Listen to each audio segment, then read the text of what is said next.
السلام علیکم ورحمۃ اللہ وبرکاتہ۔ وعلیکم السلام ورحمۃ اللہ وبرکاتہ۔ عالم اسلام کے مسلمانوں کے لیے خوشخبری۔ باب العلم انواریہ ایجوکیشنل سوسائٹی کے تحت چلنے والا ادارہ جامعہ انواریہ کے زیر اہتمام قرآن مجید کی تفسیر کے علاوہ حدیث شریف و فقہ کی مشہور و معروف معتبر و مستند صحاح ستہ کو ملا کر جملہ 25 کتابوں کی ویڈیو ریکارڈنگ کا سلسلہ شروع کیا جا چکا ہے۔ اسی کی ایک سنہری کڑی جامع ترمذی شریف کا درس بھی ہے جو الحمدللہ جاری و ساری ہے۔ بیات شیخ المشائخ حضرت سید محمد عبد القدیر الحسینی المعروف نورانی پاشا رحمۃ اللہ علیہ، بانی و فاؤنڈر جامعہ انواریہ و باب العلم انواریہ ایجوکیشنل سوسائٹی حیدرآباد۔ سب سے پہلے عربی عبارت پڑھی جائے گی، ترجمہ کیا جائے گا اور مختصر سی تشریح بیان کی جائے گی تاکہ احکام شریعت سمجھنے میں آسانی ہو اور ہم آسانی کے ساتھ ان احکام پر عمل پیرا ہو سکیں۔ اللہ تعالیٰ سے دعا ہے کہ وہ ہم کو سننے اور سنانے سے زیادہ احکام شریعت پر عمل کرنے کی توفیق عطا فرمائے، آمین۔ حج کے بیان کی یہ آج کی 7ویں نشست ہے۔ حدیث نمبر 890۔ بسم اللہ الرحمن الرحیم۔ باب ما جاء فی اشعار البدنی، قربانی کے جانوروں پر نشان لگانے کا بیان۔ اس زمانے میں لوگ جب قربانی کا جانور حج کے لیے جب روانہ ہوتے تو اپنے ساتھ لے جاتے تھے اور قربانی کے جانور کو اونٹ، مثال کے طور پر اونٹ ہے، کوہان کے پاس تھوڑا سا اس کو زخمی کر دیتے تھے، نشان لگاتے تھے جس سے یہ معلوم ہو جائے کہ یہ قربانی کا جانور ہے اور کوئی اس کے در پہ نہ ہو، اس سے تعرض نہ کرے، اس کو کوئی تکلیف نہ پہنچائے۔ حدثنا ابو قریب حدثنا وکیع عن ہشام الدستوائي عن قتادة عن ابی حسان العرج عن ابن عباس ان النبي صلی اللہ علیہ وسلم قلد نعلين واشعر الهدي في الشق الايمن بذي الحليفة واماط عنه الدم۔ وفي الباب عن المسور بن مخرمة قال وصح حديث ابن عباس حديث حسن صحيح وابو حسان الاعرج اسمه مسلم والعمل على هذا عند اهل العلم من اصحاب النبي صلى الله عليه وسلم وغيرهم يرون الاشعار وهو قول الثوري والشافعي واحمد واسحاق۔ قال سمعت يوسف بن عيسى يقول سمعت وكيعا يقول حين روى هذا الحديث فقال لا تنظروا الى قول اهل الرأي في هذا فان الاشعار سنة وقولهم بدعة۔ قال سمعت ابا السائب يقول كنا عند وكيع فقال لرجل ممن ينظر في الرأي اشعر رسول الله صلى الله عليه وسلم ويقول ابو حنيفة هو مثلة؟ قال الرجل فإنه قد روي عن إبراهيم النخعي أنه قال الإشعار مثلة۔ قال فرأيت وكيعا غضب غضبا شديدا وقال أقول لك قال رسول الله صلى الله عليه وسلم وتقول قال إبراهيم ما أحقك بأن تحبس ثم لا تخرج حتى تنزع عن قولك هذا۔ حضرت ابن عباس رضی اللہ عنہما سے روایت رسول اکرم صلی اللہ علیہ وسلم نے ذوالحلیفہ کے مقام پر اونٹنی کے دو جوتیاں لٹکائیں اور ہدی قربانی کے جانور کو دائیں جانب سے زخمی کر کے نشان لگایا اور خون صاف کر دیا۔ ذوالحلیفہ یہ مدینے والوں کی میقات ہے، اس مقام کے پاس سے احرام باندھنا ضروری ہے۔ ذوالحلیفہ کے بعد جب رسول اللہ صلی اللہ علیہ وسلم پہنچے تو آپ نے احرام باندھا اور اونٹنی کے گلے میں دو جوتیاں لٹکائیں اور ہدی یعنی قربانی کے جانور کے جانب کو دائیں جانب سے زخمی کر کے اشعار کیا، نشان لگایا اور جو خون نکلا تھا اس کو آپ نے صاف کر دیا۔ یہ اس زمانے میں اس بات کی نشانی ہوتی تھی کہ یہ قربانی کا جانور ہے جس کو حاجی اپنے ساتھ لے جا رہا ہے۔ تو جو لوگ لٹیرے تھے، چوری کرنے والے تھے، وہ بھی قربانی کے جانوروں کو چوری نہیں کرتے تھے، ان کے در پہ نہیں ہوتے تھے۔ ایک نشانی تھی یہ اشعار، رسول اللہ صلی اللہ علیہ وسلم نے فرمایا۔ اس باب میں حضرت مسور بن مخرمہ رضی اللہ عنہ سے بھی روایت ہے۔ امام ترمذی فرماتے ہیں ابن عباس رضی اللہ عنہما کی حدیث حسن صحیح ہے اور ابو الحسان اعرج کا نام مسلم ہے۔ اس حدیث پر صحابہ کرام اور تابعین کا عمل ہے، وہ اشعار کو سنت سمجھتے ہیں۔ اونٹ کو دائیں جانب زخمی کر کے نشان لگانا سنت ہے، صحابہ کا بھی اس پر عمل ہے اور تابعین کا بھی۔ امام ثوری، امام شافعی، امام احمد اور امام اسحاق رحمہ اللہ کا یہی مسلک ہے کہ ان ائمہ کے پاس اشعار کرنا، قربانی کے جانور کو دائیں جانب ہلکا سا زخمی کر کے اشعار کرنا یہ سنت ہے۔ امام ترمذی فرماتے ہیں میں نے یوسف بن عیسیٰ وکی سے سنا، انہوں نے حدیث روایت کرتے ہوئے فرمایا، امام ترمذی فرماتے ہیں میں نے یوسف بن عیسیٰ کو کہتے ہوئے سنا، وہ کہتے ہیں میں نے وکی کو فرماتے ہوئے سنا جس وقت انہوں نے یہ حدیث روایت کی تو فرمایا اس معاملے میں اہل رائے کے قول کو نہ دیکھو، اس سلسلے میں اہل رائے، اصحاب رائے، امام اعظم ابو حنیفہ اور اہل کوفہ کے جو فقہا تھے عام طور پر ان کو اہل رائے، اصحاب رائے کہا جاتا تھا، لیکن مخالفین نے، معاندین نے، خاص طور پر غیر مقلدین حضرات نے اور جو امام اعظم سے، ائمہ اربعہ سے جو بغض رکھتے ہیں، انہوں نے اصحاب رائے کے لفظ کو مذموم معنی میں لیا ہے، حالانکہ اصحاب رائے جو لقب دیا گیا ہے اہل کوفہ کو اور فقہا کو، خاص طور پر امام اعظم ابو حنیفہ رحمۃ اللہ علیہ کو، اہل رائے سے مراد جو باریک بینی رکھتے ہیں، گہری نظر رکھتے ہیں، قرآن مجید اور احادیث شریفہ پر جن کی گہری نظر ہو اور اس کے معانی، مفاہیم، مطالب، سیاق اور سباق کو جو اچھی طرح جانتے ہیں۔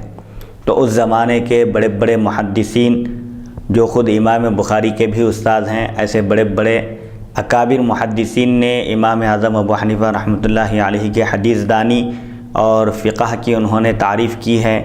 خود سفیان ثوری رحمۃ اللہ علیہ نے بھی ایک موقع پر جب کسی کا انتقال ہوا تھا، امام اعظم ابو حنیفہ رحمۃ اللہ علیہ تشریف لائے تو آپ اٹھ کر کھڑے ہو گئے اور آپ کا استقبال کیا، آپ کا احترام کیا۔ تو لوگوں نے پوچھا کہ آپ محدث ہیں، آپ نے ان کا کیوں اکرام کیا، احترام کیا؟ تو آپ نے فرمایا کہ ان کے احترام کی کئی وجوہات ہیں، عمر میں بھی بڑے ہیں، علم میں بھی بڑے ہیں، ہر اعتبار سے وہ قابل احترام ہیں۔ تو اس زمانے کے بڑے بڑے محدثین نے امام اعظم ابو حنیفہ رحمۃ اللہ علیہ کی تعریف اور توصیف کی۔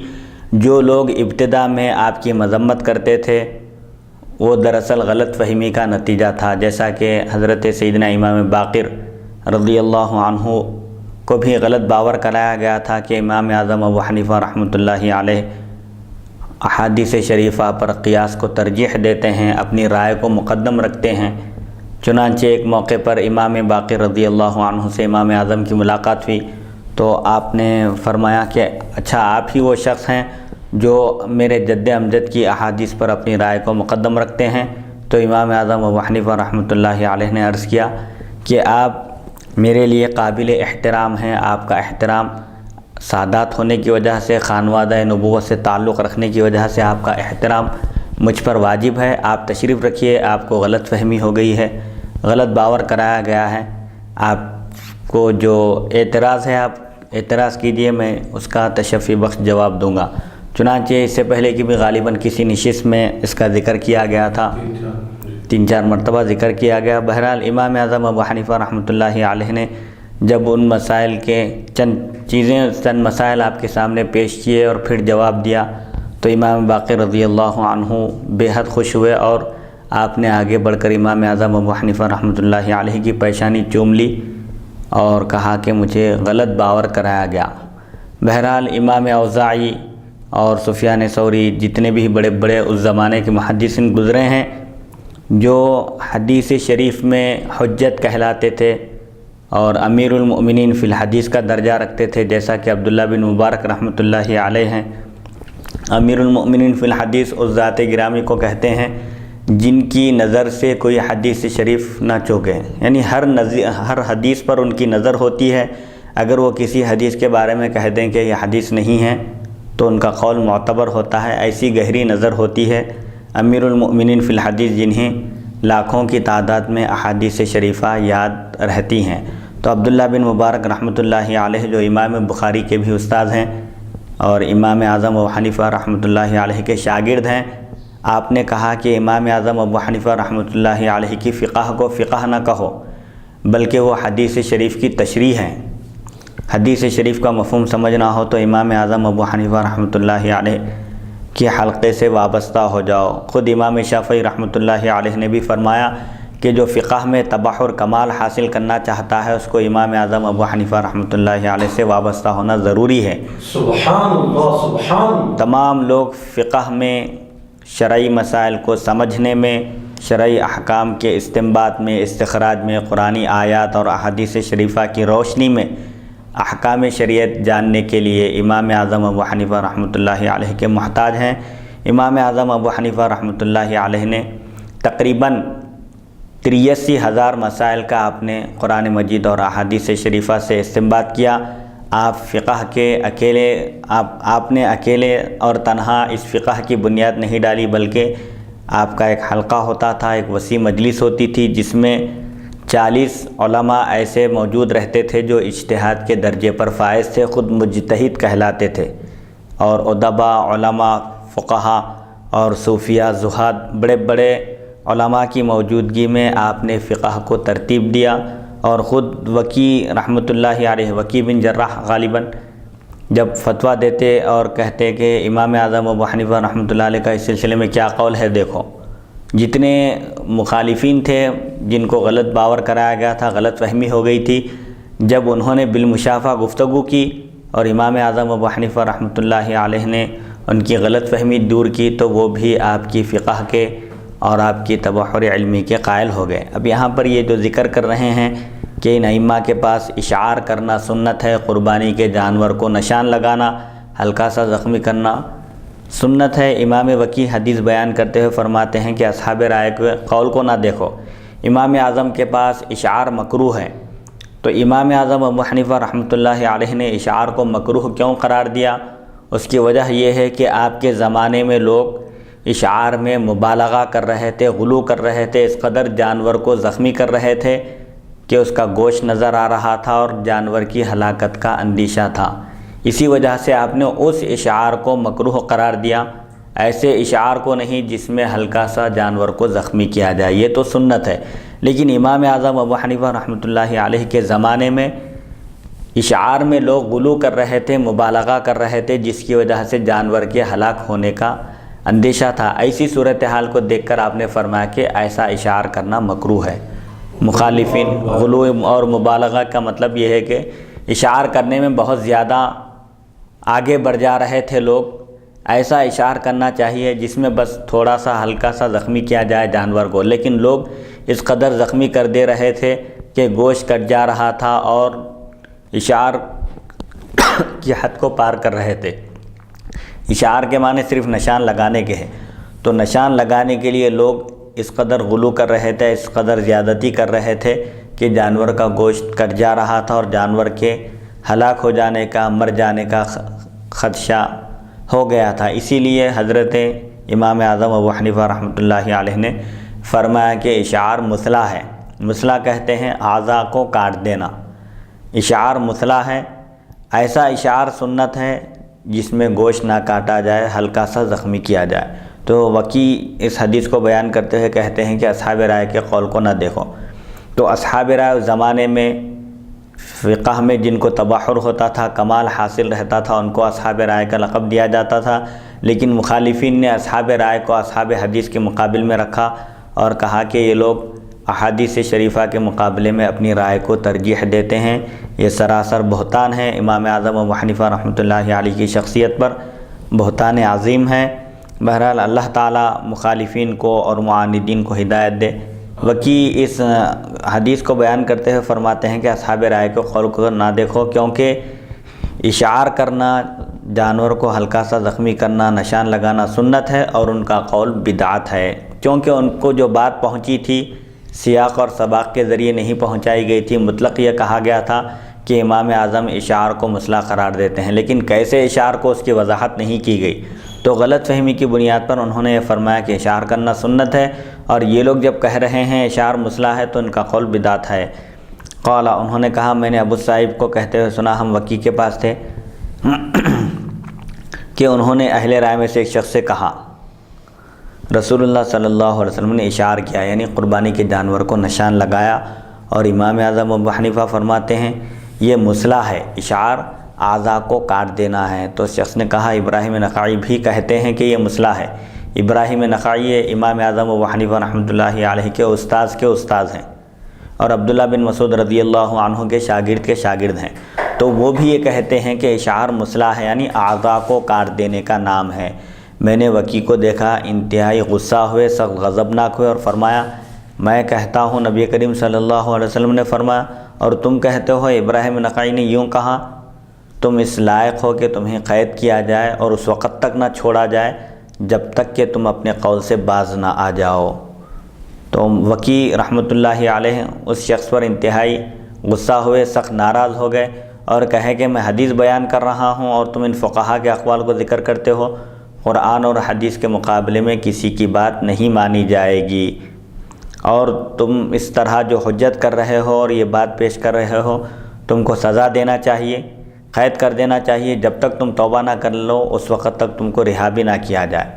تو یہ محدثین کا اہتمام تھا کہ وہ قرآن مجید اور احادیث شریفہ کے مقابلے میں کسی کی بات نہیں سنتے تھے، لیکن احادیث شریفہ کا منشا اور مقصد سمجھنا، منشا رسول کو سمجھنا اور مزاج رسالت کو سمجھنا، یہ بھی ہر ایک کے بس کی بات نہیں ہے۔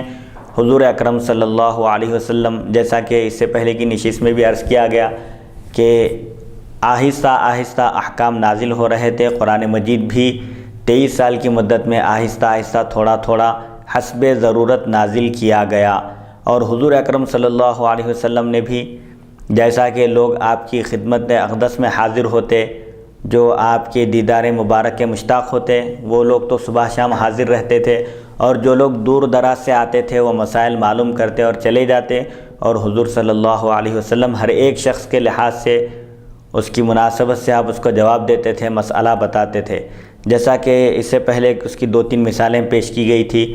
حضور اکرم صلی اللہ علیہ وسلم سے ایک صحابی نے حالت روزہ میں بوسہ لینے کے بارے میں، چومنے کے بارے میں پوچھا بیوی کو، تو حضور صلی اللہ علیہ وسلم نے انہیں اجازت دی، اور ایک صحابی نے پوچھا تو انہیں آپ نے منع کر دیا۔ اس کی وجہ یہ بیان کرتے ہیں کہ جن کو اجازت دی گئی تھی وہ بوڑھے تھے، فتنے کا ڈر نہیں تھا، روزے کے ٹوٹ جانے کا ڈر نہیں تھا، اسی لیے حضور صلی اللہ علیہ وسلم نے ان کو اجازت مرحمت فرمائی، اور جن کو آپ نے منع کر دیا، روک دیا، وہ نوجوان تھے، فتنے میں پڑنے کا ڈر تھا، روزہ ٹوٹ جانے کا خدشہ تھا، اسی لیے آپ نے منع فرمایا۔ تو بہرحال ایسی مختلف روایتیں ہیں جس کے سیاق اور سباق کو جاننا اور اس کس موقع پر آپ نے وہ ارشاد فرمایا اس کو سمجھنے کی ضرورت ہے۔ مزاج شناس جو صحابہ کرام تھے، صحابہ تو سب کے سب حضور اکرم صلی اللہ علیہ وسلم کی احادیث شریفہ کو سنتے تھے، لیکن جو مزاج رسالت سے واقف تھے، حالانکہ صحابہ نے حضور اکرم صلی اللہ علیہ وسلم سے احادیث مبارکہ سنی ہیں، لیکن اس کے باوجود فتویٰ دینے والے صحابہ چند ہی تھے، جن کو حضور اکرم صلی اللہ علیہ وسلم کے عہد مبارک میں بھی تعلیم و تربیت کی اجازت تھی، آپ کے بعد بھی خلفائے راشدین کے زمانے میں بھی انہیں ایک خاص مرتبہ عطا کیا گیا۔ فتویٰ دینے والے صحابہ میں عبداللہ بن مسعود رضی اللہ عنہ کا نام بھی نمایاں ہے، اور فقہ حنفی کا زیادہ تر دار و مدار عبداللہ بن مسعود اور حضرت سیدنا علی رضی اللہ عنہ کی روایتوں پر ہے۔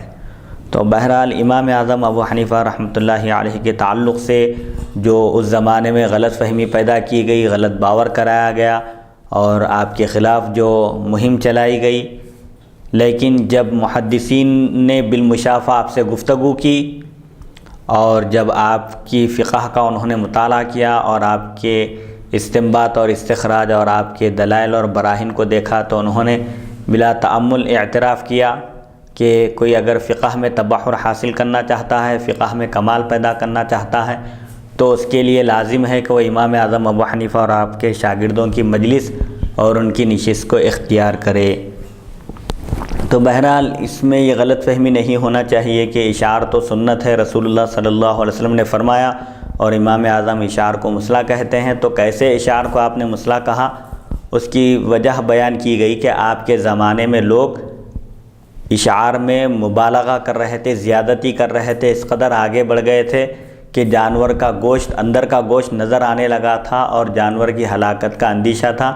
ایسے اشعار سے آپ نے منع فرمایا، البتہ ایسا اشعار جس میں جانور کو ہلکا سا زخمی کیا جائے اور وہ اپنی حد کے اندر ہو، تو ایسا اشعار مکروہ نہیں ہے، بالکل سنت کے مطابق ہے۔ تبحر علمی کا مطلب یہ ہے کہ امام اعظم ابو حنیفہ رحمۃ اللہ علیہ کو تمام محدثین، فقہا، علماء، ادباء، اس وقت کے تمام ماہرین حدیث نے آپ کے علم کی برتری کا اعتراف کیا کہ اللہ تعالیٰ نے آپ کو ایسا علم عطا فرمایا ہے، جیسا کہ بعض محدثین نے کہا کہ اگر تمام دنیا کے لوگوں کی عقل اور امام اعظم کی عقل کا موازنہ کیا جائے، ترازو میں اگر تولا جائے تو امام اعظم کی عقل غالب رہے گی سب پر۔ سبحان اللہ سبحان اللہ، ہائے ہائے ہائے، بے شک۔ حدیث نمبر 851 حدثنا قتيبة ابو سعيد الاشج قال حدثنا ابن اليماني عن سفيان بن عبيد الله عن نافع عن ابن عمر ان النبي صلى الله عليه وسلم اشترى هديه من قديد قال هذا حديث غريب لا نعرفه من حديث ثوري الا من حديث يحيى بن اليماني وروى نافع ان عمر اشترى من قديد قال وهذا صح۔ قربانی کا جانور خریدنا، اس زمانے میں لوگ قربانی کے جانور کو اپنے ساتھ خرید کر لے جاتے تھے۔ حالات بدلنے کی وجہ سے مسائل بدل جاتے ہیں، زمانے میں یہاں سے لے جانے کی ضرورت نہیں ہے۔ اس زمانے میں لوگ چونکہ اونٹوں پر سفر کرتے تھے، گھوڑوں پر سفر کرتے تھے، پیدل سفر کرتے تھے، اس وجہ سے قربانی کا جانور ساتھ لے جاتے تھے۔ آج یہ مسائل تقریباً نہیں رہے۔ حضرت ابن عمر رضی اللہ عنہما سے مروی ہے رسول اکرم صلی اللہ علیہ وسلم نے مقام قدید ایک مقام کا نام ہے، مکہ اور مدینہ کے درمیان مقام قدید سے قربانی کا جانور خریدا۔ امام ترمذی فرماتے ہیں یہ حدیث غریب ہے، ہم اسے حدیث ثوری سے صرف یحییٰ بن یمان کی روایت سے پہچانتے ہیں۔ صرف ایک ہی راوی ہے اس حدیث کو جو بیان کر رہے ہیں۔ حضرت نافع سے مروی ہے کہ حضرت ابن عمر رضی اللہ عنہما نے مقام قدید سے قربانی کا جانور خریدا۔ نافع یہ حضرت ابن عمر کے شاگرد ہیں، وہ کہتے ہیں کہ ابن عمر رضی اللہ عنہما نے بھی سنت کی پیروی میں، اتباع سنت میں مقام قدید سے قربانی کا جانور خریدا۔ امام ترمذی فرماتے ہیں یہ روایت پہلی روایت کے مقابلے میں زیادہ صحیح ہے۔ حدیث نمبر 852 باب ما جاء فی تقلید الحدی للمقیم، مقیم کا قربانی کے جانور کے گلے میں ہار ڈالنا، یعنی آفاق مکہ مکرمہ میں رہنے والا شخص جو وہیں کا ساکن ہے، وہ حج کے ارادے سے نکلے تو اس کو قربانی کے جانور کے گلے میں ہار ڈالنا چاہیے، وہ نشانی ہوگی اس بات کی کہ یہ شخص حج کے ارادے سے نکل رہا ہے۔ حدثنا قتيبة حدثنا ليث عن عبد الرحمن بن القاسم عن أبي عائشة أنها قالت فتلت قلائد هدي رسول الله صلى الله عليه وسلم ثم لم يحرم ولم يترك شيئا من الثياب قال هذا حديث صحيح والعمل على هذا عند بعض أهل العلم قالوا إذا قلد الرجل الهدي وهو يريد الحج لم يحرم عليه شيء من الثياب والطيب حتى يحرم وقال بعض أهل العلم إذا قلد الرجل الهدي فقد وجب عليه ما وجب على المحرم۔ حضرت عائشہ صدیقہ رضی اللہ عنہا فرماتی ہیں میں نے نبی کریم صلی اللہ علیہ وسلم کی قربانی کے جانور کے لیے ہار گوندھے موتیوں کو میں نے ڈوری میں پرویا، پھر آپ صلی اللہ علیہ وسلم نے نہ تو احرام باندھا اور نہ ہی کوئی کپڑا چھوڑا۔ امام ترمذی فرماتے ہیں یہ حدیث حسن صحیح ہے اور بعض علماء کا اس پر عمل ہے۔ وہ فرماتے ہیں حج کا ارادہ کرنے والے شخص کے لیے قربانی کے جانور کے گلے میں ہار ڈالنے سے نہ تو سلا ہوا کپڑا حرام ہوتا ہے اور نہ ہی خوشبو لگانا۔ یعنی فقہا کا اس بارے میں اختلاف ہے کہ اگر کوئی شخص قربانی کے جانور کے گلے میں ہار ڈال دے تو کیا وہ محرم ہو گیا؟ جیسا کہ احرام باندھنے کے بعد محرم پر سلا ہوا کپڑا پہننا حرام ہے، خوشبو لگانا جائز نہیں ہے، تو کیا قربانی کے جانور کے گلے میں صرف ہار ڈال دینے سے وہ محرم ہو جاتا ہے یا احرام باندھنے کے بعد یہ چیزیں اس پر ممنوع ہوتی ہیں؟ تو اس سلسلے میں فقہا کا اختلاف ہے۔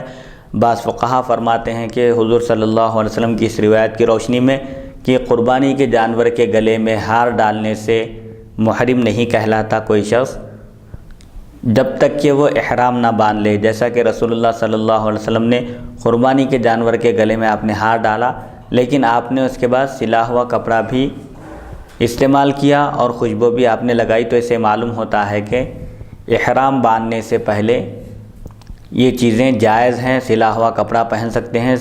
صرف قربانی کے جانور کے گلے میں ہار ڈالنے سے کوئی حج کا ارادہ کرنے والا محرم نہیں کہلاتا جب تک کہ وہ احرام نہ باندھے۔ لیکن بعض علماء فرماتے ہیں کہ قربانی کے جانور کے گلے میں ہار ڈالنے سے وہ سب کچھ واجب ہو جاتا ہے جو احرام باندھنے سے واجب ہوتا ہے۔ یعنی قربانی کے جانور کے گلے میں ہار ڈالنا خود یہ محرم ہونے کی نشانی ہے، جس طرح محرم پر احرام باندھنے کے بعد سلا ہوا کپڑا پہننا درست نہیں ہے، خوشبو لگانا درست نہیں ہے، ایسے ہی اگر کوئی احرام نہ باندھے صرف قربانی کے جانور کے گلے میں ہار ڈال دے تب بھی اس پر یہ تمام چیزیں یہ تمام پابندیاں لازم ہوتی ہیں۔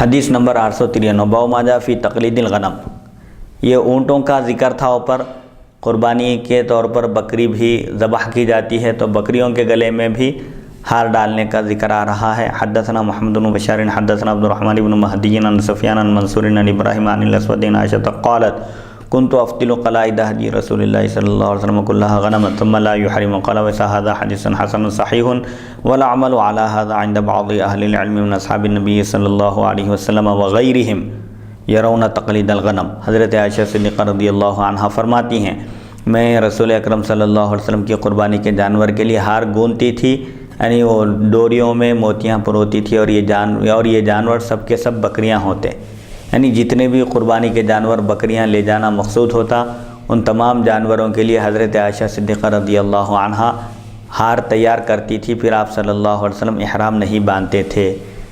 یعنی قربانی کے جانوروں کے گلے میں ہار ڈالنے سے کوئی بھی شخص محرم نہیں کہلاتا تا وقت کہ وہ احرام نہ باندھے حج کی نیت سے، حج کے ارادے سے۔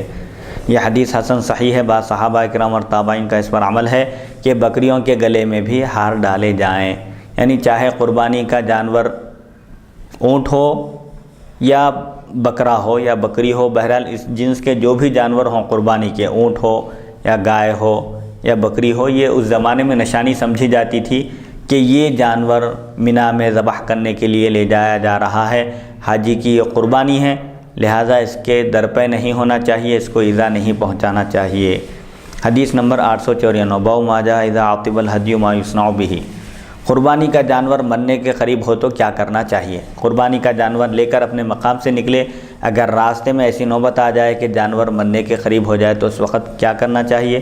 حدثنا ہارون بن اسحاق الحمدانی حدثنا عبدۃ بن سلیمان عن هشام بن عروۃ عن ابیہ عن ناجیۃ الخزاعی قال قلت یا رسول اللہ کیف اصنع بما عطب من الهدي قال انحرها ثم اغمس نعلها في دمها ثم خلي بين الناس وبينها فيأكلوها۔ وفي الباب عن ذؤيب ابی قبیصۃ الخزاعی قال ویسا حدیث ناجیۃ حدیث حسن صحیح والعمل على هذا عند اهل العلم قالوا في هدي التطوع اذا عطب لا يأكل هو ولا احد من اهل رفقته ويخلي بينه وبين الناس يأكلونه وقد اجزاء عنه وهو قول الشافعي واحمد واسحاق وقالوا ان اكل منه شيئا غريم مقدار ما اكل منه وقال بعض اهل العلم اذا اكل من هدي التطوع شيئا فقد ضمن۔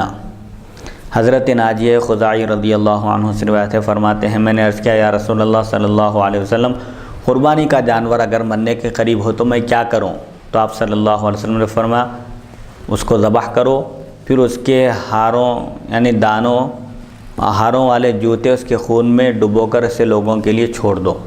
قربانی کا جانور اگر درمیان میں راستے میں اگر مرنے کے قریب ہو، ابھی مکہ مکرمہ نہیں پہنچے، تو ایسی صورت میں فوراً جانور کو ذبح کر دو، پھر اس کے جوتے، اس کے ہاروں والے جو جوتے ہیں گلے میں ڈالے گئے تھے قربانی کے جانور کی نشانی کے طور پر، ان جوتوں کو اس کے خون میں ڈبو کر اسے لوگوں کے لیے چھوڑ دو، یعنی اس جانور کو ذبح کر کے چھوڑ دو تاکہ لوگ کھا لیں اس کو، کیونکہ جانور جب مر جائے گا تو کسی کے بھی کام نہیں آئے گا، اس کو کھانا حلال نہیں ہوگا، لہذا اگر ایسی صورتحال پیش آ جائے تو فوراً ذبح کر دو، اور اس کے گلے میں جو جوتے لٹکے ہوئے ہیں اس کو خون میں لت پت کر دو، خون سے رنگین کر کے، اس کے بعد اس جانور کو چھوڑ دو تاکہ جو لوگ ہیں ساتھ میں وہ لوگ اس کا گوشت تناول کریں۔ اس باب میں ذؤیب ابو قبیصہ خزاعی رضی اللہ عنہ سے بھی روایت ہے۔ امام ترمذی فرماتے ہیں ناجیہ کی حدیث حسن صحیح ہے اور علماء کا اس پر عمل ہے۔ وہ فرماتے ہیں اب دو صورتیں ہوں گی، یا تو وہ فرض حج کے لیے نکلا ہوگا یا نفل حج کے لیے۔ اگر نفلی ہدی یعنی اگر نفل حج تھا اور قربانی کا جانور لے کر جا رہا تھا اور وہ نفل تھا تو مرنے کے قریب ہو تو اسے خود نہ کھائے، نہ اس کے ساتھی کھائیں، بلکہ لوگوں کے لیے چھوڑ دیں تاکہ وہ اس میں سے تناول کریں۔ اگر کوئی شخص نفل حج کے ارادے سے یا نفل عمرے کے ارادے سے قربانی کا جانور لے کر نکلا تھا اور راستے میں اگر قربانی کا جانور مرنے کے قریب ہو تو ذبح کر دے، اور ذبح کرنے والا شخص جو لے کر جا رہا تھا وہ خود بھی نہ کھائے اور اس کے ساتھی جو اس کے ساتھ نکلے تھے سفر میں گروپ کی شکل میں، جماعت کی شکل میں، وہ بھی نہ کھائیں، بلکہ راستے میں جہاں جس مقام سے گزر رہے ہیں وہاں کے لوگوں کے لیے اس جانور کو چھوڑ دے، ذبح کر کے وہ لوگ کھا لے سکتے ہیں۔ یہ اس کی طرف سے کافی ہو جائے گی۔ اب یہ جو قربانی یہاں ذبح کر دیا ہے، اب آگے جانے کے بعد مکہ مکرمہ میں مناسک ادا کرنے کے بعد اس کو قربانی دینے کی ضرورت نہیں ہے، وہاں جو قربانی کر دیا ہے وہ کافی ہے۔ کس کا قول ہے؟ امام شافعی، امام احمد اور امام اسحاق رحمہ اللہ کا یہ قول ہے۔ فرماتے ہیں اگر اس سے کچھ بھی کھایا تو کھانے کی مقدار اس کو تاوان دینا ہوگا۔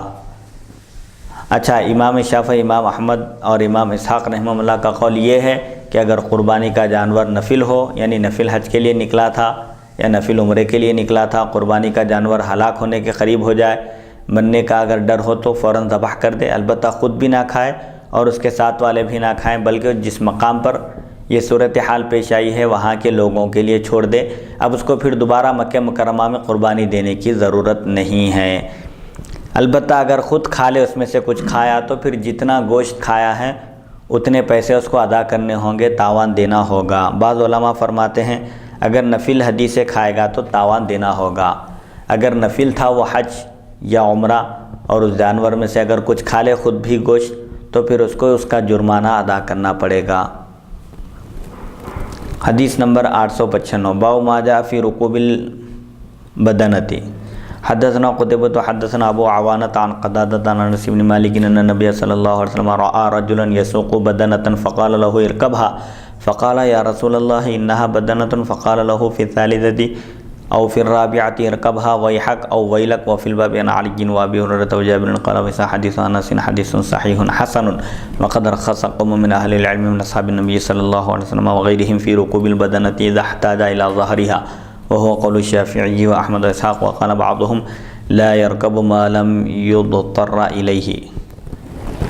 قربانی کے جانور پر سوار ہونے کا بیان۔ قربانی کا جانور اس زمانے میں اپنے ساتھ لے جاتے تھے، اونٹ ہو یا گائے ہو یا بکرا ہو، بہرحال یہاں پر ذکر اونٹ کا ہے، بدنہ کہتے ہیں خاص طور پر اونٹ کو۔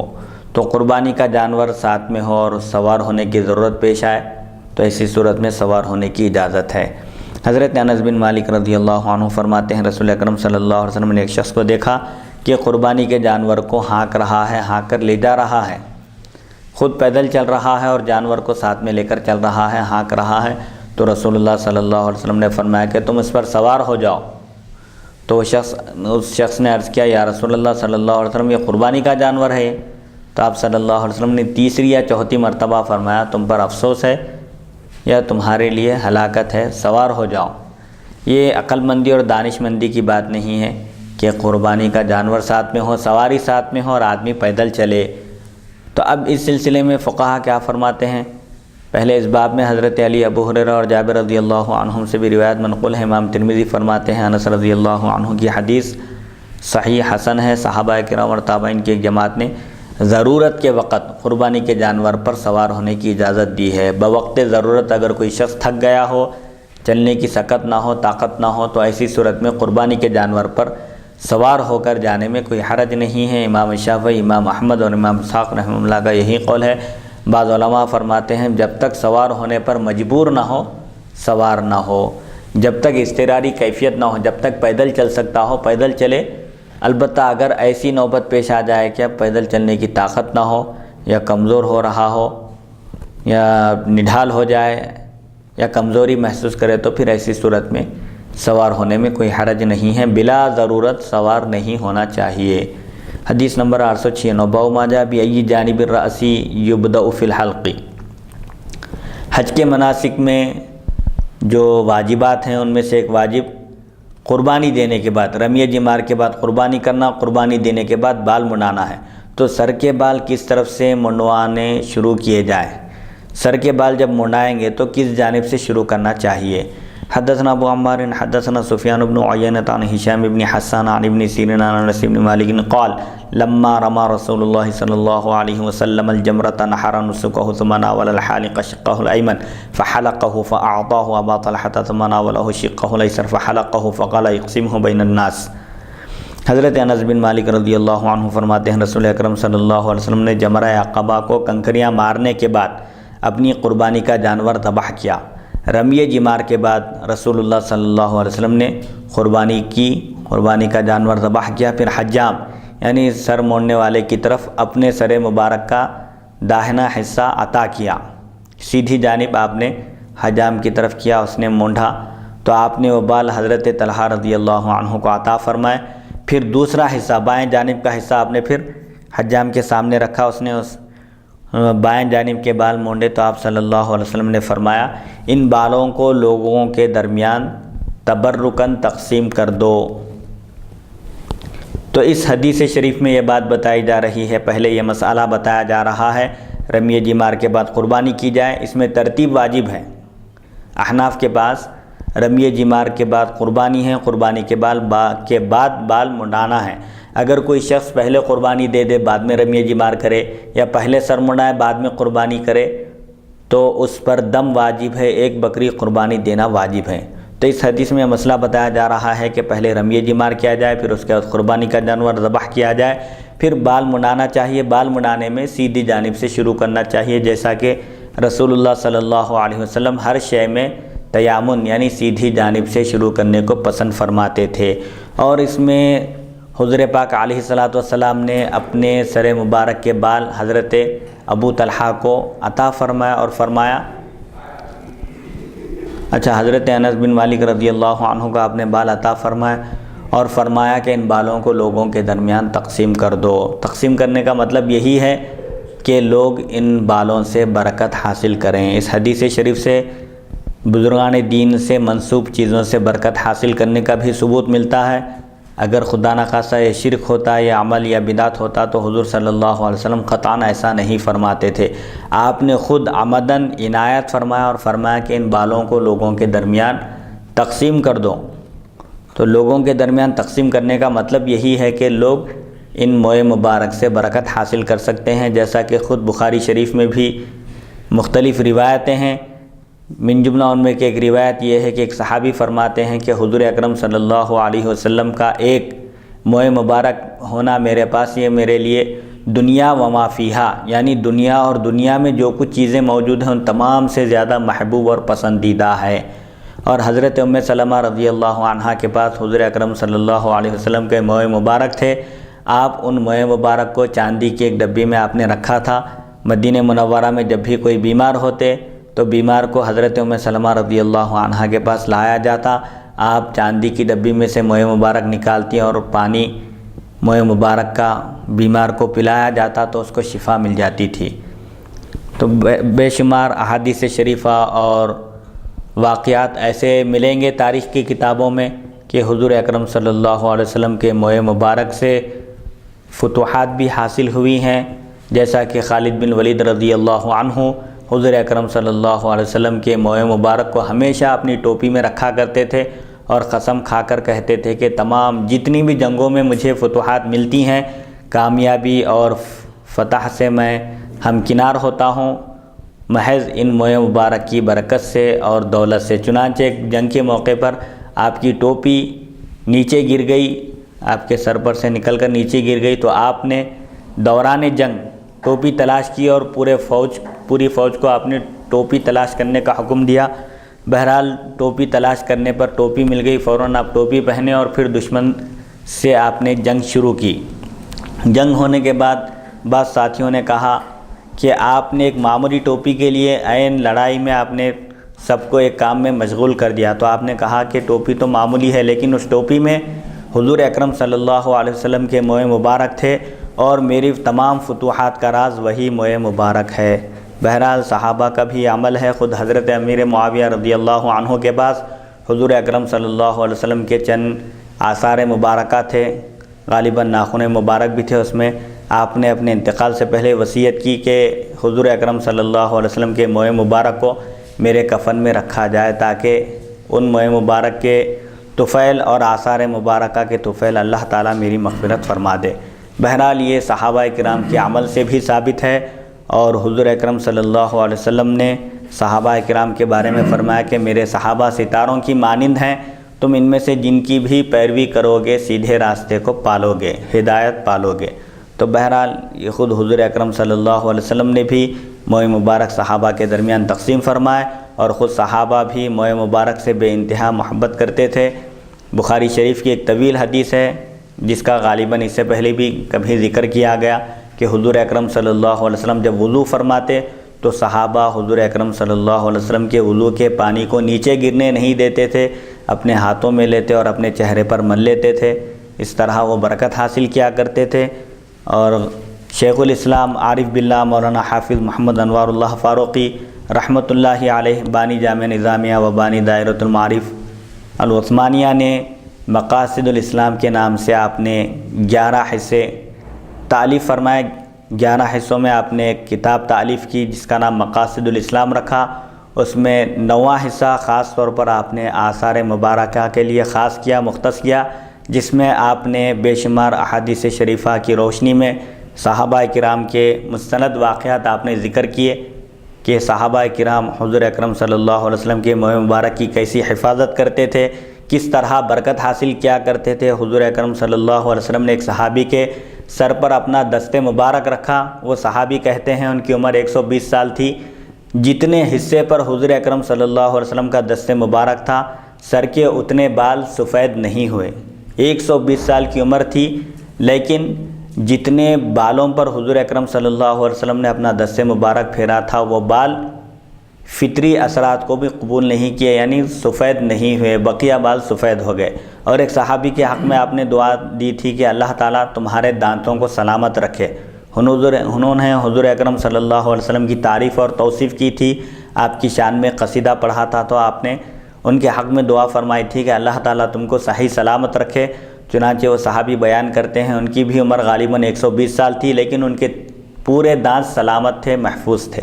سبحان اللہ. یہ دست مبارک کی برکت تھی کہ حضور اکرم صلی اللہ علیہ وسلم کے دست مبارک میں اللہ تعالیٰ نے شفا رکھی تھی اور آپ کی زبان میں ایسی تاثیر اللہ نے عطا فرمائی تھی کہ آپ جو چاہتے وہ ہو جاتا، جو فرماتے وہ ہو جاتا. اسی لیے کسی شاعر نے کہا وہ زبان جس کو سب کن کی کنجی کہیں. کن اللہ تعالیٰ کی صفت ہے. جب اللہ تعالیٰ کسی چیز سے فرماتا ہے کن ہو جا تو وہ چیز فوراً وجود میں آ جاتی ہے. یہ کن بھی صرف مخلوق کو سمجھانے کے لیے ہے، ورنہ اللہ کو کن کہنے کی بھی ضرورت نہیں ہے. بس وہ صرف ارادہ کرتا ہے، چاہتا ہے تو فوراً وہ چیز وجود میں آ جاتی ہے. اللہ تعالیٰ نے یہ صفت حضور اکرم صلی اللہ علیہ وسلم کو بھی عطا فرمائی. حدیث نمبر 897. حدثنا ابن ابی عمر حدثنا سفیان بن عیینہ عن ہشام نحوہ ھذا حدیث حسن. ابن ابی عمر نے بوا سے سفیان ابن عیینہ سے اس کے ہمانہ حدیث روایت کی. حدیث حسن ہے. حدیث نمبر 898. باب ما جاء فی الحلق والتقصیر. قربانی دینے کے بعد پورے سر کے بال منڈانا یا کم کرانا دونوں طرح کا حکم ہے، لیکن حضور اکرم صلی اللہ علیہ وسلم نے حلق والوں کے حق میں 3 مرتبہ دعا فرمائی کہ اللہ تعالیٰ ان لوگوں پر رحم فرمائے جو قربانی دینے کے بعد سر کے تمام بال نکالتے ہیں، منڈاتے ہیں. تو صحابہ نے عرض کیا کہ والمقصرین، 4تھی مرتبہ آپ نے فرمایا کہ اللہ تعالیٰ مقصرین پر بھی رحم فرمائے.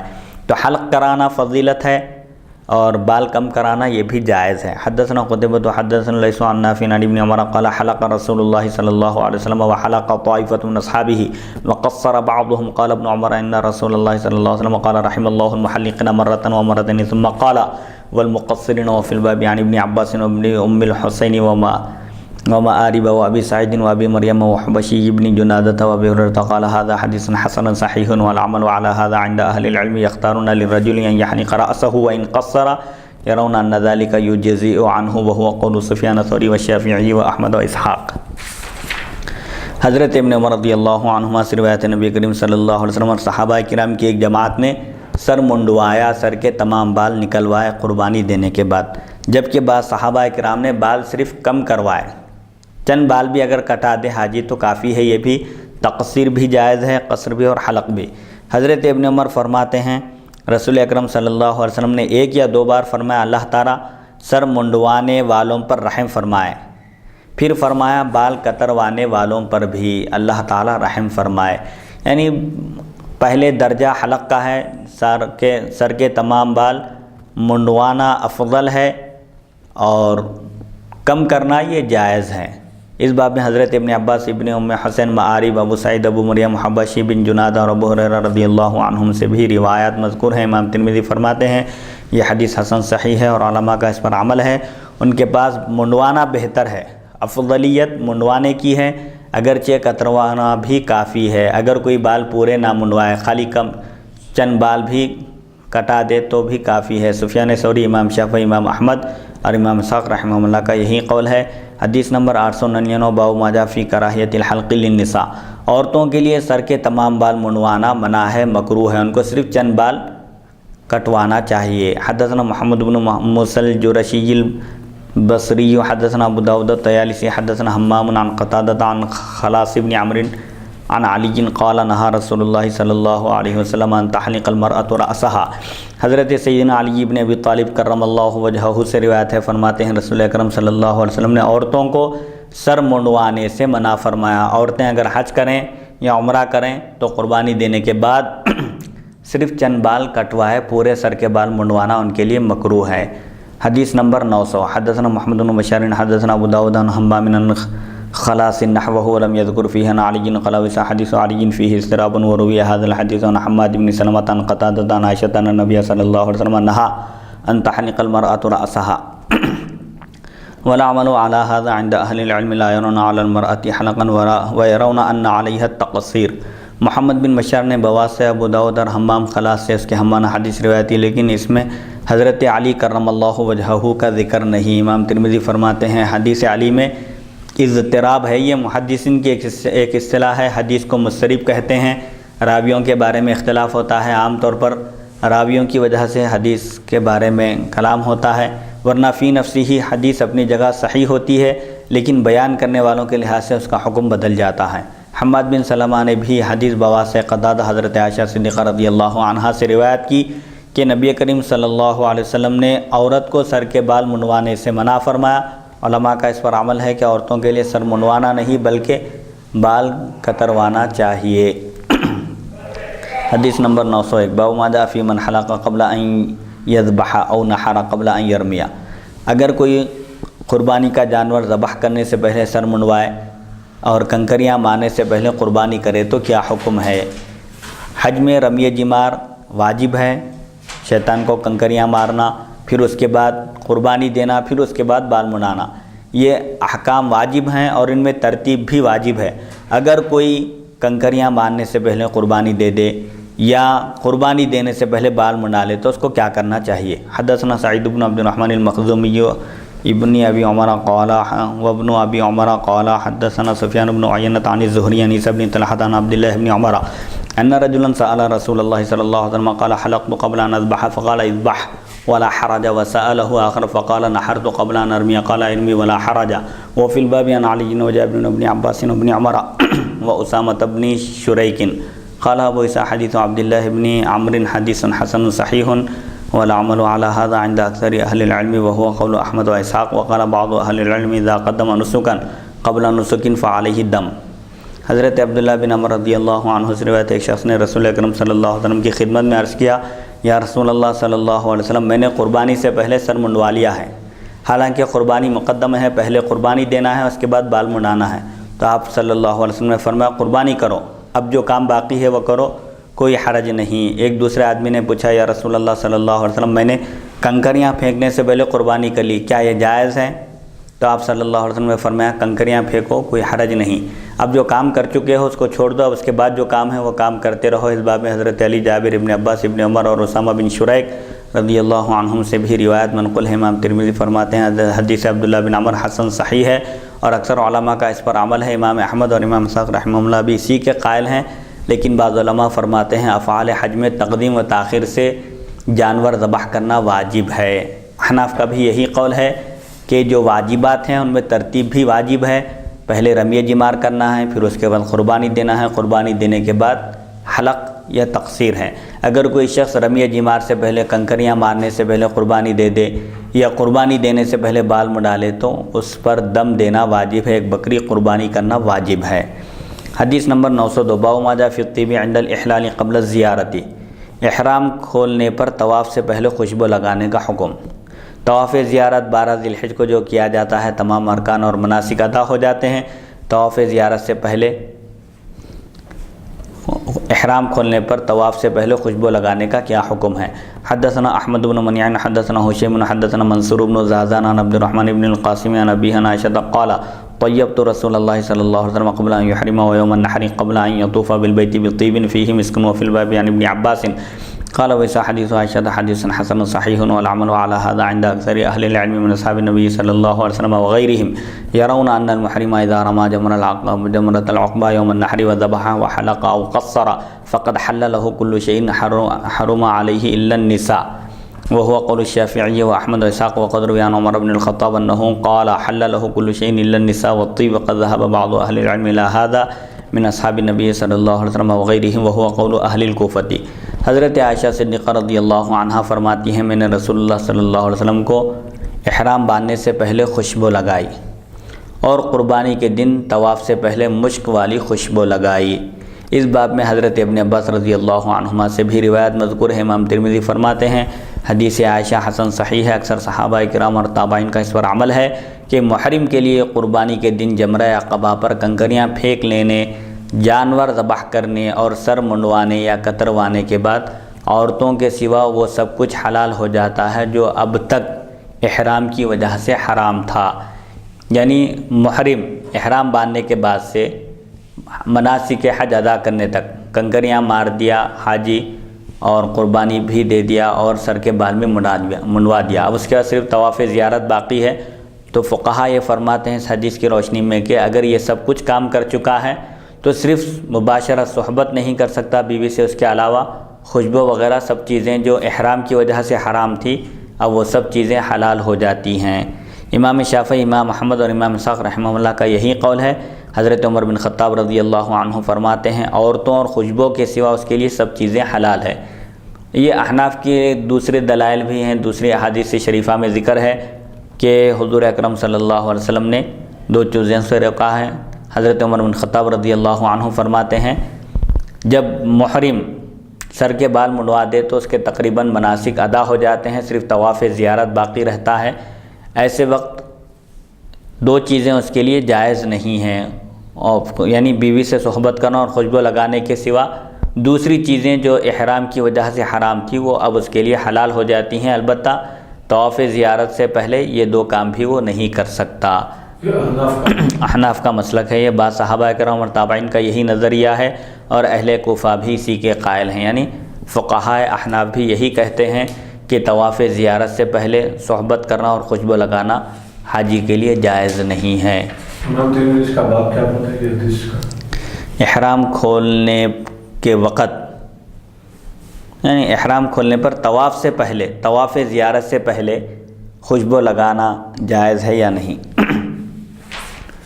حدیث نمبر 903 باب ما جاء متى يقطع التلبیۃ فی الحج، حج میں تلبیہ کب ختم کرنا چاہیے؟ لبیک اللہم لبیک جو پڑھا جاتا ہے یہ کب روک دینا چاہیے؟ حدثنا محمد بن بشار حدثنا یحیی بن سعید القطان عن ابن جریج عن عطاء عن ابن عباس عن الفضل بن عباس قال اردفني رسول الله صلی اللہ علیہ وسلم من جميع نلامنا فلم يزل يلبي حتى رمى جمرة العقبة وفي الباب عن علي وابن مسعود وابن عباس قال ويس هذا حديث حسن صحيح والعمل على هذا عند أهل العلم من أصحاب النبي صلى الله عليه وسلم وغيرهم أن الحاج لا يقطع تلبية حتى يرمي الجمرة وهو قول الشافعي وأحمد وإسحاق۔ حضرت فضل ابن عباس رضی اللہ عنہما سے روایت رسول اکرم صلی اللہ علیہ وسلم مجھے مزدلفہ سے منا تک اپنے پیچھے سواری پر بٹھا کر لائے۔ رسول اکرم صلی اللہ علیہ وسلم نے فضل ابن عباس رضی اللہ عنہما کو اپنی سواری پر اپنے پیچھے بٹھایا، اپنے مزدلفہ سے لے کر چلے، منا پہنچے۔ آپ جمرہ عقبہ پر کنکریاں مارنے تک تلبیہ پڑھتے رہے، لبیک اللہم لبیک لبیک لا شریک لک لبیک ان الحمد والنعمت لک والملک لا شریک لک۔ یہ تلبیہ آپ جاری رکھے کب تک؟ منا سے، مزدلفہ سے منا پہنچے اور رمی جمار کرنے تک آپ نے تلبیہ کا سلسلہ جاری رکھا۔ اس باب میں حضرت علی ابن مسعود ابن عباس رضی اللہ عنہم سے بھی روایت مذکور ہے۔ امام ترمذی فرماتے ہیں فضل بن عباس کی حدیث حسن صحیح ہے، بعض صحابہ کرام اور تابعین کا اس پر عمل ہے کہ حاجی جمرہ عقبہ پر کنکریاں مارنے سے پہلے تلبیہ کہنا ختم نہ کرے۔ جمرہ عقبہ پر پہنچے اور کنکریاں مارنے کا جب مرحلہ آئے تو اس وقت تک تلبیہ پڑھتے رہے، تلبیہ کہتے رہے۔ امام شافعی، امام احمد اور امام اسحاق رحمہ اللہ کا یہی قول ہے۔ حدیث نمبر 904 باب ما جاء متى يقطع التلبیۃ فی العمرۃ، یہ تو حج میں تلبیہ کب ختم کرنا چاہیے تو اس کا بیان تھا۔ اگر کوئی عمرہ کر رہا ہو تو عمرے میں تلبیہ کہنا کب ختم کیا جائے؟ حدثنا حناد حدثنا هشيم عن ابن ابي ليلى عن عطاء عن ابن عباس يرفع الحديث انه كان يمسك عن التلبية في العمرة اذا استلم الحجر وفي الباب عن عبد الله بن عمرو قال ويس حديث ابن عباس حديث صحيح والعمل عليه عند أكثر أهل العلم قالوا لا يقطع المعتمر التلبية حتى يستلم الحجر وقال بعضهم إذا انتهى إلى بيوت مكة قطع التلبية والعمل على حديث النبي صلى الله عليه وسلم وبه يقول سفيان والشافعي وأحمد وإسحاق۔ حضرت ابن عباس رضی اللہ عنہما مرفوعاً بیان فرماتے ہیں، یعنی اس حدیث کی سند نبی کریم صلی اللہ علیہ وسلم تک پہنچاتے ہیں کہ رسول اللہ صلی اللہ علیہ وسلم نے عمرے میں حجر اسود کو بوسہ دینے سے پہلے تلبیہ بند نہیں کرتے تھے، یعنی رسول اکرم صلی اللہ علیہ وسلم جب عمرہ فرماتے، طواف کرتے اور حجر اسود کا بوسہ دینے کے پاس جب بوسہ دینے کے لیے جب تشریف لاتے تو اس وقت تک آپ تلبیہ پڑھتے رہتے تھے، حجر اسود کے بوسے کے وقت آپ تلبیہ روکتے تھے۔ اس باب میں حضرت عبداللہ بن عمر رضی اللہ عنہ سے بھی روایت منقول امام ترمذی فرماتے ہیں، ابن عباس رضی اللہ عنہما کی حدیث صحیح ہے اور اکثر علماء کا اس پر عمل ہے۔ وہ فرماتے ہیں عمرہ کرنے والا حجر اسود کو بوسہ دینے سے پہلے تلبیہ ختم نہ کرے، حجر اسود کو بوسہ دینے کے لیے جب آئے تو وہاں پر تلبیہ کہنا موقوف کر دے، تلبیہ نہ کہے۔ بعض علماء فرماتے ہیں مکہ مکرمہ پہنچ جائے تو تلبیہ ختم کر دے۔ عمل رسول اللہ صلی اللہ علیہ وسلم کی حدیث پر ہے، سنت سے جو ثابت ہے، عمرہ کرنے والے کو حجر اسود کا بوسہ دینے سے پہلے تک تلبیہ پڑھتے رہنا چاہیے۔ سفیان ثوری، امام شافعی، امام احمد اور امام اسحاق رحمہ اللہ اسی کے قائل ہیں۔ حدیث نمبر 905 باب ما جاء فی طواف الزیارت باللیل، رات کو طواف زیارت کرنے کا بیان۔ طواف زیارت 12 ذی الحجہ کو کیا جاتا ہے جو فرض ہے۔ حدثنا محمد بن بشار حدثنا عبد الرحمن بن مہدی حدثنا سفیان عن ابی الزبیر عن ابن عباس وعائشة ان النبي صلی اللہ علیہ وسلم اخر طواف الزیارت الى الليل قال ویسا هذا حدیث حسن وقد رخص بعض اهل العلم في ان يؤخر طواف الزیارت الى الليل واستحب بعضهم ان يؤخر ولو الى آخر ایام منى۔ حضرت ابن عباس و عائشہ رضی اللہ عنہم سے روایت ہے کہ رسول اکرم صلی اللہ علیہ وسلم نے طواف زیارت کو رات تک مؤخر فرمایا۔ رات میں طواف زیارت کرنے کا حکم۔ حضرت ابن عباس و عائشہ رضی اللہ عنہ سے روایت ہے کہ رسول اکرم صلی اللہ علیہ وسلم نے طواف زیارت کو رات تک مؤخر فرمایا۔ امام ترمذی فرماتے ہیں یہ حدیث حسن ہے اور بعض علماء نے طواف زیارت رات تک مؤخر کرنے کی اجازت دی ہے۔ دن میں کرنا ضروری نہیں ہے، رات تک کرنے کی بھی اجازت ہے، رات میں بھی طواف کیا جا سکتا ہے۔ 12 ذی الحجہ کے دن طواف زیارت کیا جاتا ہے جو کہ فرض ہے، جبکہ بعض علماء کے نزدیک قربانی کے دن طواف زیارت مستحب ہے، یعنی 10 ذی الحجہ کو کر لینا بہتر ہے، مستحب ہے۔ بعض نے وسعت دیتے ہوئے مینا کے آخر تک مؤخر کرنے کی اجازت دی ہے، یعنی 12 ذی الحجہ تک بھی طواف زیارت کیا جا سکتا ہے۔ 10 کے دن کر لیں، یہ مستحب ہے، بہتر ہے۔ اگر ممکن نہ ہو تو 12 تک اجازت ہے، اس میں پھر 12 کے بعد تاخیر نہیں کرنا چاہیے، 12 کی رات تک بھی یہ طواف کیا جا سکتا ہے۔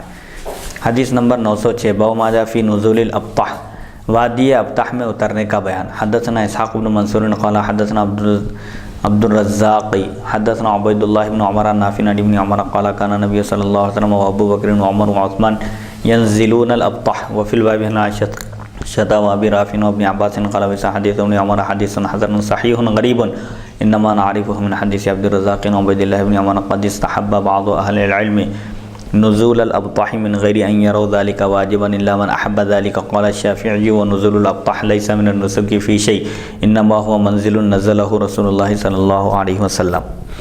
حضرت عبید اللہ بن عمر رضی اللہ عنہما سے روایت رسول اکرم صلی اللہ علیہ وسلم حضرت ابوبکر صدیق، حضرت عمر فاروق اور عثمان غنی رضی اللہ عنہم وادی ابطح میں اترتے تھے۔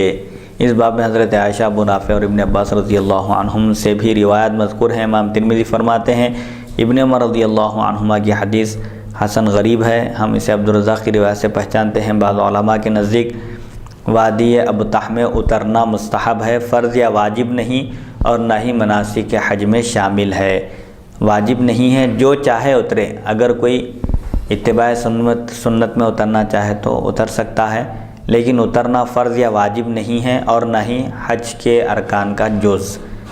امام شافعی فرماتے ہیں وادی ابطح میں اترنا حج کے افعال میں سے نہیں ہے، حج کے جو مناسک ہیں، جو افعال ہیں، ان میں وادی ابطح میں اترنا نہیں ہے، بس وہ ایک مقام ہے جہاں نبی کریم صلی اللہ علیہ وسلم قیام کرتے تھے، اترتے تھے۔ اتباع سنت میں کوئی اترنا چاہے تو اتر سکتا ہے، لیکن کوئی اگر نہ اترے تو اس پر لعن طعن اور ملامت نہیں کرنا چاہیے، بس اتباع سنت میں کوئی اترنا چاہے تو اتر سکتا ہے، فرض یا واجب نہیں ہے۔ حدیث نمبر 907 حدثنا ابو عمر حدثنا سفیان عن عمرو بن دینار عن عطاء عن ابن عباس قال ليس التحصيب بشيء انما هو منزل نزله رسول الله صلی اللہ علیہ وسلم قال وسا تحصيب نزول الابطح قال وسا هذا حدیث حسن صحیح۔ حضرت ابن عباس رضی اللہ عنہما فرماتے ہیں تحصیب کوئی لازمی چیز نہیں۔ تحصیب کا مطلب وادی ابطح میں اترنا کوئی لازمی چیز نہیں ہے، کوئی حج کا جز نہیں ہے وہ، اور نہ ہی حج کا رکن ہے، بلکہ وہ ایک منزل ہے جہاں حضور صلی اللہ علیہ وسلم اترا کرتے تھے۔ امام ترمذی فرماتے ہیں تحصیب کا مطلب وادی ابطح میں اترنا ہے، یعنی وادی ابطح میں اترنا حج کا جز نہیں ہے، حج کے افعال میں سے نہیں ہے، اور نہ ہی حج کے مناسک میں سے کوئی عبادت ہے، بلکہ رسول اللہ صلی اللہ علیہ وسلم اترا کرتے تھے، ایک منزل ہے، ایک ٹھہرنے کی جگہ ہے، رسول اللہ صلی اللہ علیہ وسلم اترتے تھے۔ اتباع سنت میں کوئی اترے تو اس کو ثواب ملے گا، اور کوئی نہ اترے تو اس کو کوئی اس کی گرفت نہیں ہوگی، گناہ نہیں ہوگا۔ حدیث نمبر 908 حدثنا محمد بن عبد الاعلی حدثنا یزید بن زريع حبیب المعلم عن هشام بن عروة عن أبيه عن عائشة قالت انما نزل رسول الله صلى الله عليه وسلم الابطح لأنه كان اسمح لخروجه قال وسا هذا حديث حسن صحيح۔ حدثنا ابن ابي عمر حدثنا سفيان عن هشام بن عروة نحوه۔ وادی ابطح میں اترنے کی وجہ، ایک وادی کا نام ہے ابطح مکہ مکرمہ میں، اس وادی میں اترنے کی وجہ کیا تھی، کیوں رسول اللہ صلی اللہ علیہ وسلم اس وادی میں اترتے تھے؟ حضرت عائشہ صدیقہ رضی اللہ عنہا فرماتی ہیں رسول اکرم صلی اللہ علیہ وسلم وادی ابطح میں اس لیے اترتے تھے کہ آپ کے تشریف لے جانے کے لیے یہ آسان تھی، ایک آسان راستہ ہے مکہ مکرمہ میں داخل ہونے کے لیے، اس لیے حضور صلی اللہ علیہ وسلم اس وادی میں اترتے تھے۔ اب حسب سہولت مختلف راستے ہیں کسی جگہ جانے کے، تو جو راستہ ظاہر بات ہے سہولت والا ہوگا، شارٹ کٹ ہوگا یا چلنے کے لیے بہتر ہوگا، آدمی اس راستے کو اختیار کرے گا۔ تو رسول اللہ صلی اللہ علیہ وسلم وادی ابطح میں اس لیے اترتے تھے کہ یہ تشریف لے جانے کے لیے آپ کے یہ آسان تھی، بالکل آسانی سے وہاں سے نکلا جا سکتا تھا۔ یہ حدیث حسن صحیح ہے۔ امام ترمذی فرماتے ہیں حدیث حسن صحیح ہے۔ ابن ابی عمر نے بواسطہ سفیان ہشام بن عروہ اس کے ہم معنی روایت نقل کی ہے۔ حدیث نمبر 909 باب ما جاء فی حج الصبی، بچے کے حج کا حکم۔ حج فرض ہونے کے لیے جو شرائط ہیں من جملہ ان میں کہ ایک بالغ ہونا بھی شرط ہے، اگر کوئی بچہ حج کر لے تو اس کو اجر و ثواب تو ملے گا لیکن حج کا فریضہ ادا نہیں ہوگا، بالغ ہونے کے بعد دوبارہ اس پر حج کرنا فرض ہے۔ حدثنا محمد بن طریف الکوفی حدثنا ابو معاویہ عن محمد بن سوقۃ عن محمد بن المنکدر عن جابر بن عبد اللہ قال رفعت امرأة صبیا لها الى رسول اللہ صلی اللہ علیہ وسلم فقالت یا رسول اللہ لهذا حج قال نعم ولك اجر وفي الباب عن ابن عباس حدیث جابر حدیث غریب۔ حضرت جابر بن عبداللہ رضی اللہ عنہ فرماتے ہیں کہ خاتون نے اپنا بچہ لے کر رسول اللہ صلی اللہ علیہ وسلم کی خدمت میں حاضر ہوئی اور عرض کیا یا رسول اللہ صلی اللہ علیہ وسلم کیا اس کے لیے بھی حج ہے؟ یہ ایک بچہ ہے، نابالغ بچہ ہے، کیا اس پر بھی حج فرض ہے؟ آپ صلی اللہ علیہ وسلم نے فرمایا ہاں، اور تمہارے لیے اجر و ثواب ہے۔ نابالغ بچے اگر عبادت کریں، روزہ رکھیں، نماز پڑھیں یا حج کریں تو اجر و ثواب ملے گا، ماں باپ کی تربیت پر ان کو بھی اجر و ثواب ملے گا، اگرچہ کہ بچے پر حج واجب نہیں ہے، کیونکہ حج واجب ہونے کے لیے ایک شرط بالغ ہونا ہے اور نابالغ بچے پر حج فرض نہیں ہے۔ اگر کر لے بچپن میں، اگر کوئی بچہ حج کر لے تو جو اسلام کا جو فریضہ ہے حج، فرض حج اس سے ساقط نہیں ہوتا، بالغ ہونے کے بعد دوبارہ حج کرنا لازم ہے۔ الحمدللہ آج کی نشست حدیث نمبر 890 سے شروع ہوئی تھی۔ اللہ کی توفیق اور اس کی مدد سے حدیث نمبر 909 پر آج کے درس کا اختتام ہوتا ہے۔ اللہ تعالیٰ سے دعا ہے کہ وہ ہم کو سننے اور سنانے سے زیادہ احکام شریعت پر عمل کرنے کی توفیق عطا فرمائے۔ وصلی اللہ تعالیٰ علی خیر خلقہ سیدنا محمد و آلہ و صحبہ اجمعین، الحمدللہ رب العالمین۔